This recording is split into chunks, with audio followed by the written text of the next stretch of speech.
Hello' viewers, কি খবৰ? আজি আমাৰ ঘৰলৈ হুঁচৰি এযোৰা আহিব আৰু সেইকাৰণে মই ৰেডি হৈ ৰৈ আছোঁ হুঁচৰিযোৰাক আগবঢ়াই আনিবৰ কাৰণে। এইবাৰ হুঁচৰিযোৰা আহি পাইছেহি আৰু মই ধূপচাকি লৈ আগবঢ়াই আনিবৰ কাৰণে ওলাইছোঁ।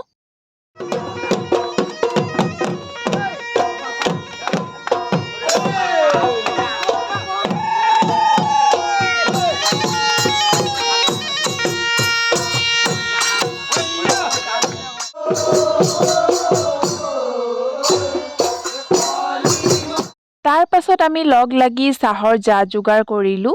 তামোল পাণখিনি বাৰু আগতেই কাটি থোৱা হৈছিলে। কামৰ মাজে মাজে কিন্তু বিহু চাবলৈও আহিছোঁ।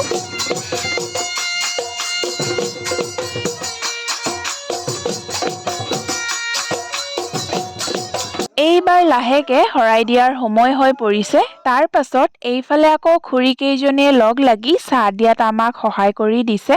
এইবাৰ সকলোকে বিদায় দিয়াৰ পাছত এতিয়া বাজিছে ৰাতি প্ৰায় 10:30 আৰু আমি ভাতৰ যা-যোগাৰ কৰিব লৈছোঁ। আৰু আজিলৈ ইমানেই এণ্ড থেংকছ ফৰ ৱাচিং।